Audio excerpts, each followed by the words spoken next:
Welcome to Healthy Living. I'm Lori Johnson. Thanks for joining us today. Our topic is a condition you may have never heard of before. It's called neurofibromatosis, or NF. And what it is, it's the growth of lots of tumors within the body. My guest today is Michele Holbrook, who has over 100 tumors in her body, including 3 in her brain, and is trying to raise awareness about NF. Michele, thank you so much for being with us today. It's a pleasure to talk to you. Thank you for having me. It's very important for me to raise awareness for the Children's Tumor Foundation and also for neurofibromatosis. So you have over 100 tumors in your body, and that is quite shocking. You are in constant pain. You've had 75 MRIs, 11 surgeries, actually more than that. But the good news, I guess you could say, is a lot of these tumors are not malignant. They are benign. These tumors grow on your nerve endings all throughout your body. Am I right?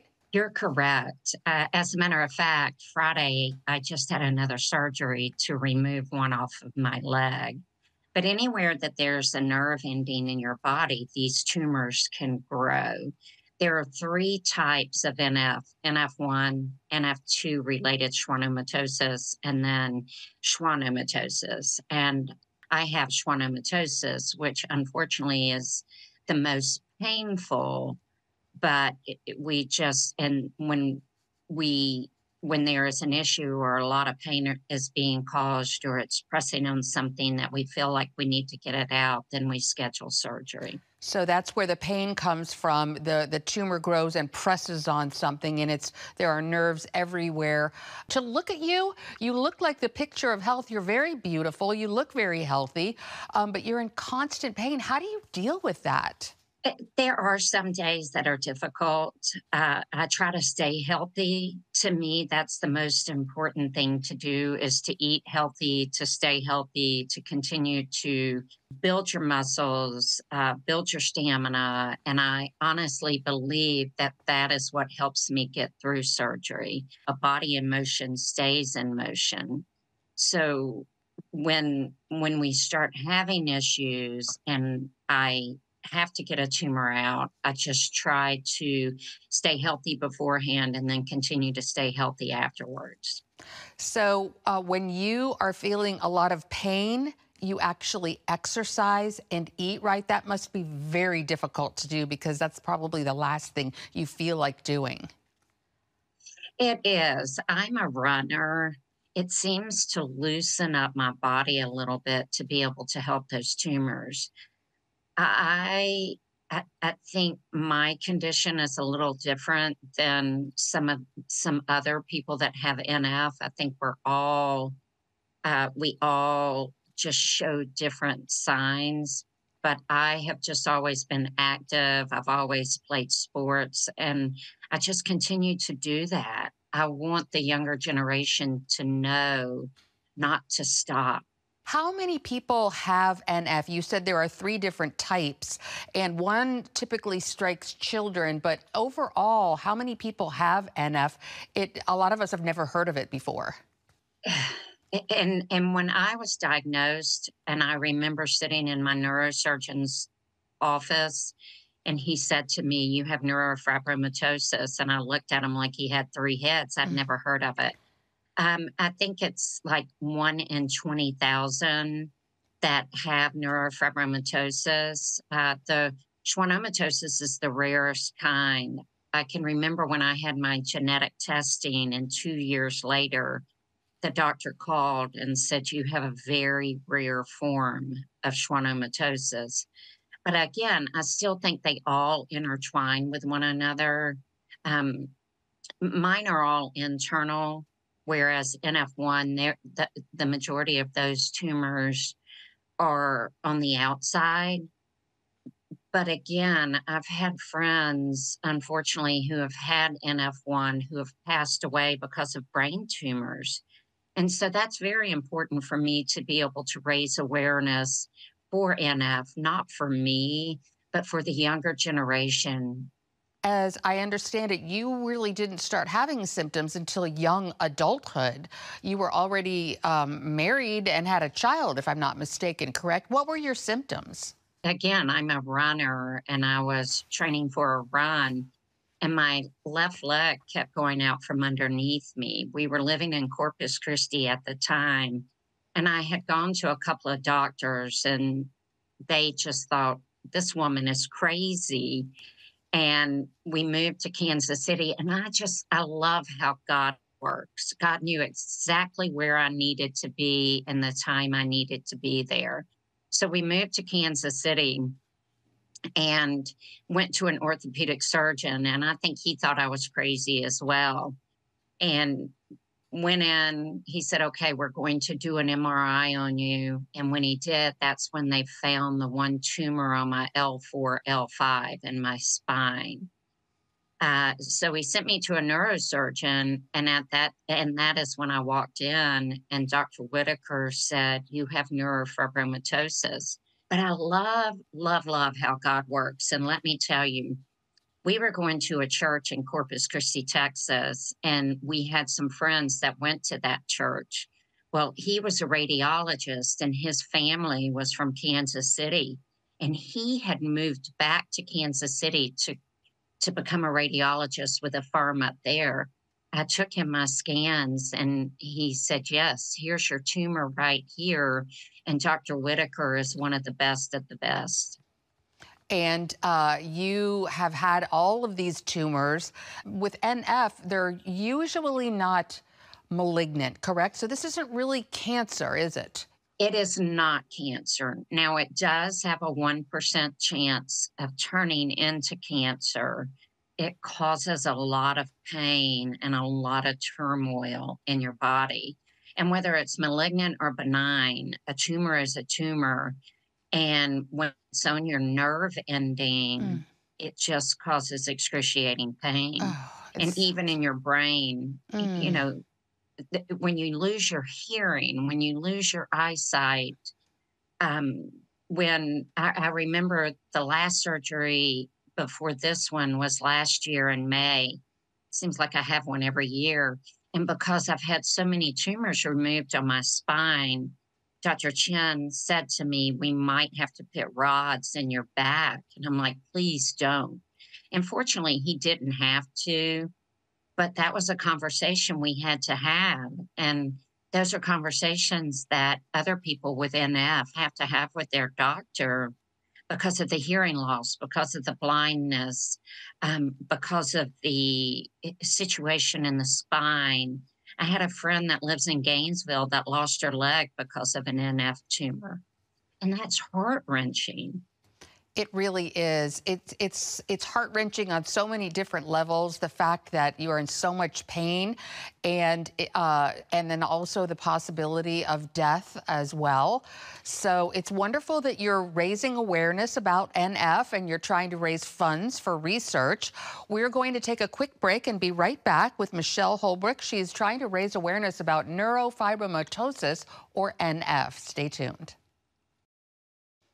Welcome back to Healthy Living. We are continuing our discussion with Michele Holbrook about NF. She's trying to raise awareness about this condition, a genetic condition, and there are 3 different types as you described, and one primarily affects children. And this seems to be who you are most concerned about, the little ones. Can you talk about that? I am most concerned about the little ones. I never want a child to have to go through what I have gone through with the pain and with the disability uh, and children should be able to be happy and run and play and just enjoy life. And that's what childhood is about. To have to go to MRIs continuously or have to have continual surgery, it's heart wrenching. A good example is there's a young man that lives in Florida as well. His name is Nicholas. His grandmother lives in the same community that I do. Last year, he had 4 brain surgeries. He is now in a wheelchair. He's doing amazing. He's a fighter like we all are. But can you imagine a child having to go through 4 brain surgeries in 1 year? It's just awful. And so you're raising money for these kids. How are you raising money, and how can our viewers help? So, one of the ways that I'm raising money is I have a dear friend who rode across the Atlantic and also across the Pacific. His name is Paul Lurie. And he asked me if I would like to row 365 miles. We're trying to plan that route from South Florida to North Florida in order to raise awareness for NF. And I took that challenge. I think my family thinks I'm a little crazy, which I am, but if it's going to raise more awareness for NF, then why not do it? We're trying to plan this in July. We were going to do it last year in December, but the weather last year was just awful, so we couldn't do it. So we're planning for July. So where can our viewers find out more information and donate if they choose, if they would like to do that? You can go to the Children's Tumor Foundation, ctf.org, for a donation. And in the donation spot, you can put Michele Holbrook row, and that's all you'll have to do. So you have a very strong Christian faith, and that helps you through so many different things. And you've had really just unspeakable trials. You had a devastating loss of your dear son, and you made a foundation in his name, which is separate and apart from NF. Can you talk about that? I would love to. Thank you so much. So Chandler was my only child, and unfortunately, he had a disease like me that he couldn't fight. And he died of a fentanyl heroin overdose. It was 4 years in April. And last year, I was the ambassador for the Children's Tumor Foundation. And again, I love how God works, because I started handing out Gatorade to people in need in our community because it was so hot here and I didn't know what else to do. And that was the only thing I could do. Well, then I got to know these people, and just the needs of others is something that's very important to me, because I want to be Christ-like. No judgment. You know, Jesus tells us the first and foremost to love him above anyone else, and then to love your neighbor as yourself. And I don't want to be the person to judge someone because of what they have or what they don't have. So when my year was up as the ambassador for the Children's Tumor Foundation, I started looking for a trailer. Well, I found a trailer, and I loved this part of it. My next door neighbor had the trailer, and I thought, love your neighbor as yourself. So we purchased the trailer. My husband built the trailer out, and we traveled all over Northeast Florida to allow individuals to go shopping. It's a mobile closed trailer. And we travel to different areas. We hook up the trailer, travel to different areas, allow them to go shopping. We give out blessing bags that have all the toiletry items. And then I have an amazing group that I'm involved in called Sisters in Christ International. And they purchase Bibles for me so we can hand out the Daily Walk Bible. And then we also give them, I'm not sure if you can see this, this is all the resources that are available in Northeast Florida and Southeast Georgia if they want to get help. We don't have to say a word. All we have to say to them is, hey, I love you. We give them a backpack, we give them a blessing bag, and we give them a Bible. Proverbs 71:20 says, though you have made me see trouble, many and bitter, you will restore my life again.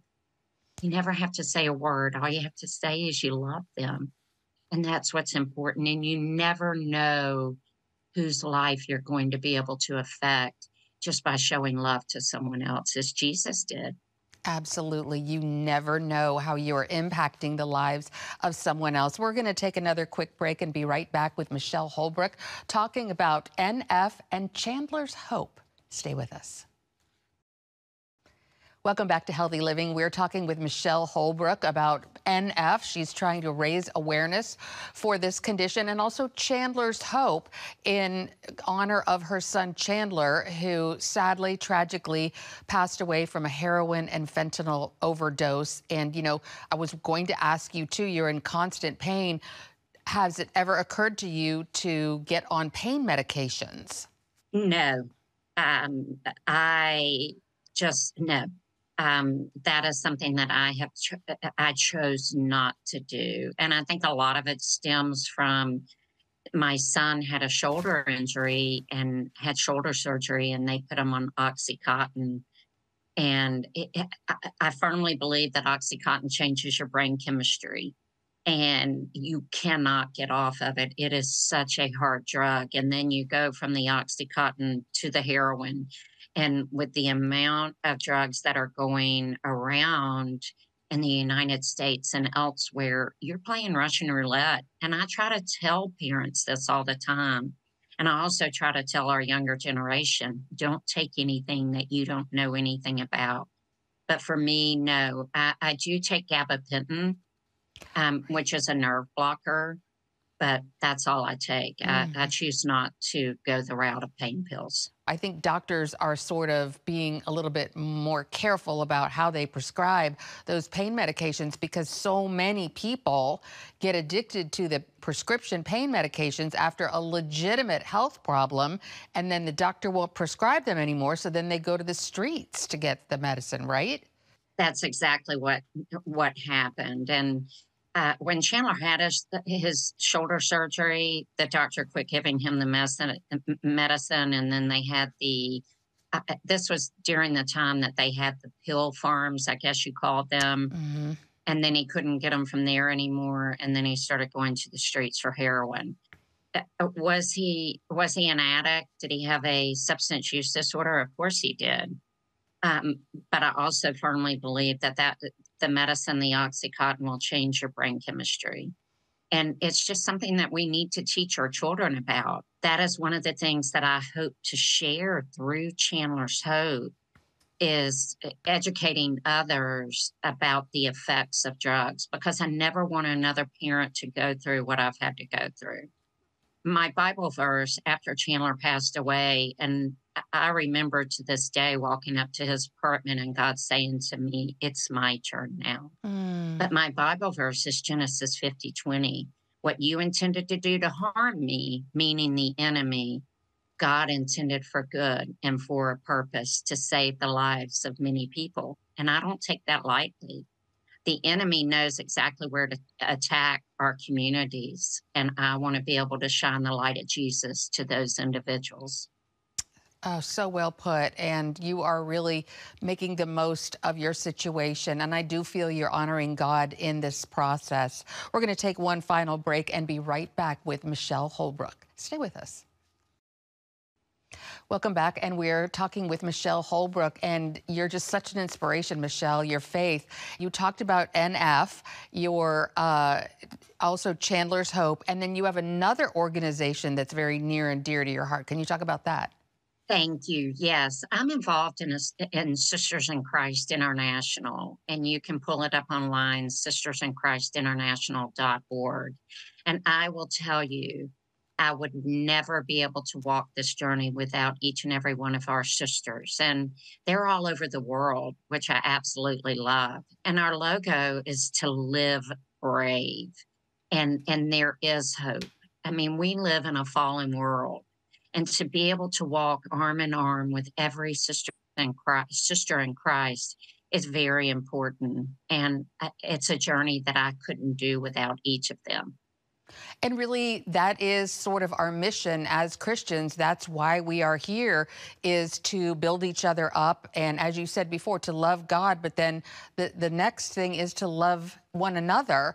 And it doesn't sound like you could go through all this, your NF, your son's death, without the help of and the support of Sisters in Christ. I couldn't. And our logo for Sisters in Christ International is a movement helping women around the world fix their eyes on Jesus as we read the Bible cover to cover and do life together. And that's what it's about. And I think of when Noah, when he took the animals into the ark, they were two and two. When the disciples went, they weren't alone. They walked together two by two. And that's what he wants us to do. And God never told us it was going to be easy, but he told us he would never leave us nor forsake us. And that to me is the most important thing, because I know even in the depth of my despair that he's always there. And I've seen it too many times. I've seen it too many times when I went through this journey with Chandler. I've seen it with NF, and just how God just speaks to other women. And that's why I love Sisters in Christ International so much. Well, unfortunately, we're out of time. Michele, thank you so much for being with us today and sharing your story. Thank you. And thank you for speaking about NF, Chandler's Hope, and Sisters in Christ. These are organizations that are very important to me. And, just keep shining Jesus. Indeed. All right. God bless you. Thank you, Michele. Oh, my gosh. Thank you. Have a great day. You too. And thanks to you for joining us for this edition of Healthy Living. I'm Lori Johnson, and we'll see you again next week.